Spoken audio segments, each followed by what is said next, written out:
This should be a super fun review and/or comparison. The new ASICS SUPERBLAST is a highly cushioned, lightweight, and dynamic trainer ready to take you on the longest of road treks at any speed you feel like cranking out. There's something super familiar underfoot here, and that's that the Superblast feels so damn similar to the Novablast 3, which has been out for some time and is a solid road trainer. The Superblast jackered upper feels light and breathable like the Novablast mesh, but it's underfoot where the special magic really lies. Primarily on paper. A thinner layer of the Novablast Flight Foam Blast Plus is complemented by an additional thick layer of the Metaspeed's Flight Foam Turbo midsole. Believe me, I know, this is all a mouthful. The combo, though, is awesome. It's squishy and bouncy, and it's thick. All this to be said, the Superblast is fun and combines so much of what's great about the Novablast and Metaspeed Sky, but at $220 and without a carbon plate, can ASICS Superblast justify that cost? Let's dive in.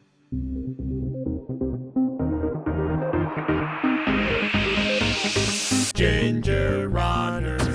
What is up, everybody? Ethan Newberry, the Ginger Runner, here for another Ginger Runner review. Today we're going to dive right in because this is a super fun review. I'm excited about these products. I say plural because we're going to be talking primarily about the ASICS SUPERBLAST, their new daily trainer, race-ready, super cushioned shoe. But it has so many similarities to this, the Novablast 3, also from ASICS. I want to talk about both of them because I think they're super similar, and one of them actually comes out a bit ahead of the other. I also want to point out right up front, ASICS with a missed opportunity calling the Superblast the Supernova.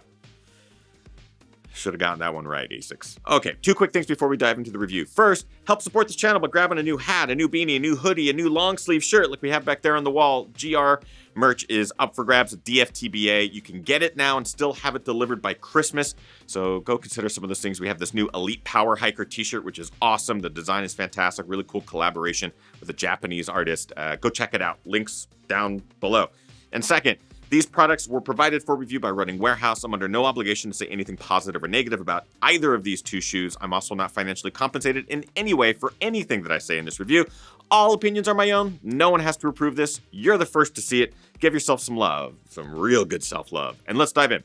Let's talk about the things I like and dislike. Today is no different, starting with things that I like. Midsoles. So let's start with the Novablast. This Flight Foam Blast Plus midsole is really fun. It's very dynamic, it's squishy, it gives you plenty of that bounce. What the Superblast does well, and ASICS is getting right, is the Flight Foam Blast Plus midsole. There's a thin layer of it here, as well as the Flight Foam Turbo midsole. There's a lot of words, a lot of marketing stuff around these midsoles. It's going to get a bit confusing, but just know that there's a little bit of this midsole in this midsole mixed with a little bit of the Metaspeed Sky midsole as well. That FF Turbo is bonkers.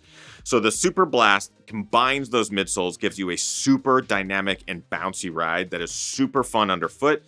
There's a lot of it. It's got a big stack, more than 40 millimeters underfoot, and it just makes for a really fun ride without losing a lot of that sensation and roll through. It's a really great midsole combination. I'm liking what they're doing.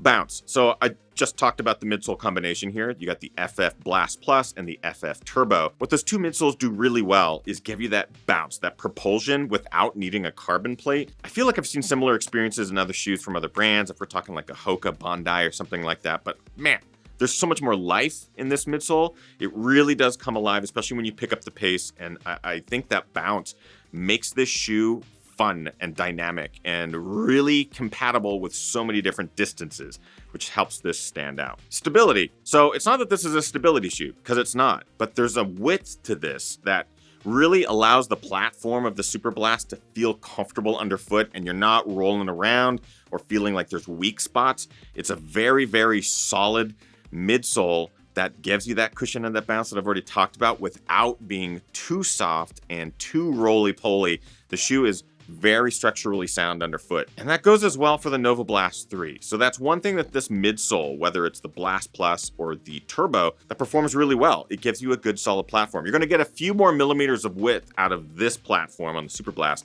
than the Novablast. I prefer that. A bit more stability, a bit more structure, and it's really comfortable underfoot without feeling sloppy at all. And finally, upper. So the Superblast upper is this jackered mesh. It's a very, very thin jackered mesh, very breathable, very light. The Novablast 3 also uses a very breathable, light mesh. It feels more like knit material versus this sort of jackered material. what ends up happening is both shoes actually weigh the exact same in my size 11. So the upper materials, though different, don't necessarily contribute to a major weight difference or an overall feel difference. I really like what this upper is doing. I think it's super comfortable. It feels race ready while also being suitable for daily trainers for hundreds of miles. So both of these shoes get that right, and it's more comfortable than I anticipated.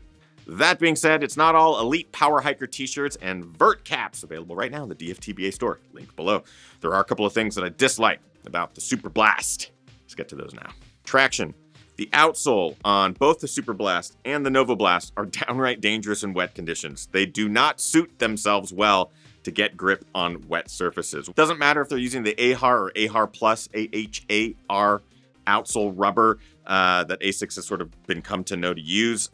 I don't think either of them work well, and I think these shoes are slippy, to put it lightly. I just don't get a lot of grip in the shoes, and that kind of sucks. If you're running in drier climates, you might not even notice that, but here in the Pacific Northwest, it has been rainy, and yeah, they slip. The forefoot lump, you can see it right there in the middle of the forefoot on both the Superblast and the Novablast. This is something I've had a problem with in the Novablast in the past, but I definitely get it here in the Superblast. It's this little mound of midsole with this outsole rubber through the middle. I end up feeling that protrusion through the midsole into the forefoot of my foot. Doesn't matter how much wear and tear I put into the shoe, I just feel it. It just kind of sits right underneath the ball of my foot. And it's just a problem that I've had in the past. I thought by this point they've sort of figured out how to work that into a flatter surface and be less intrusive, but I feel it. I feel it more in the Novablast than I do in the Superblast, but it's still there. Price. This is a $220 shoe, and it doesn't have a carbon plate. Most shoes in that $200+ range have some sort of plate involved, whether it's a nylon or a carbon or some sort of propulsion device to help you through your running gait and to get you that speed, that extra advantage, right? This doesn't have that. It has the turbo, it has the Blast Plus midsoles, the combination of the two give you a fantastic experience. I really love this midsole combination. But the Novablast 3, which has the FF Blast Plus midsole, no turbo, still gives you a really cool dynamic experience underfoot, and this is close to $80 less than this shoe. So we're dealing not only with like a marketing issue, which is how do you market these two separately when they feel pretty similar underfoot? Yeah, you might get a little bit more bounce and there's more stack underfoot in the Superblast, but is it $80 worth? With the Metaspeed Sky Plus, you're getting a carbon plate, and that certainly is a different ride experience, but these two shoes are so similar, and you're talking about an $80 price difference. So price to me is a big negative. Something that I'm going to probably talk about in a second. But that's it for dislikes. So let's get a bit more specific in our breakdown where we talk about the build quality, comfort, fit, price, and looks, starting with the build quality. I am super impressed with the build quality of these shoes. ASICS has always done a pretty damn good job of building their shoes to last. ASICS were some of the very first road running shoes that I ever tried, and for years I've had problems in various pairs, but I have to say the Novablast and the Superblast are fantastic, and I think the build plays a large role in that. They're holding up really well, and they're going to last you a long time. Comfort. These two midsoles are fantastic. This is a combination of two. This is just FF Blast Plus. I really, really like them. I think they're dynamic. I think they're fun. I don't think they lose a lot of that structural stability, so you're not going to get a super sloppy fit. They're still very bouncy, very propulsive. So overall comfort is fantastic. Fit, I think those of you who like a narrow fit, you'll probably feel right at home here. And those of you who like a more accommodating fit, these might have that traditional shoe shape, that sort of narrow toe box that might drive you away. But I do encourage you to give them a try, only because I think they're more accommodating than people might think. I have no problems with the fit. I think they do quite well. I think the lockdown's pretty solid, slightly padded tongue, not too intrusive. So yeah, the fit seems to work quite well for me.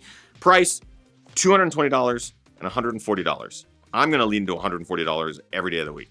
That is $80 more for a package that's like the same weight, maybe a bit better looking, maybe a bit more dynamic, but you're gonna be hard pressed to really find the $80 difference here. And finally, looks. I'm gonna kind of lean towards the Superblast. I think that's kind of a cool, clean look, but there's tons of looks in the Novablast 3 that I think are pretty cool. So, you know, looks, eye of the beholder. In this case, I'm leaning towards the Superblast. Bringing us to our conclusion, I think this shoe is awesome.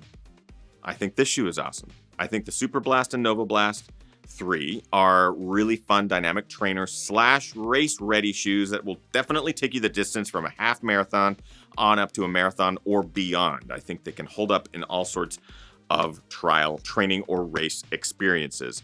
Really, where the biggest negative comes is in price. This has been around a bit longer, so many of you probably already experienced the Novablast 3. If you haven't, encourage you to check it out. But if you're looking for that extra edge, just that slight bit of propulsion that you just need for race day, then maybe this is where I would lean, but that's $80 more.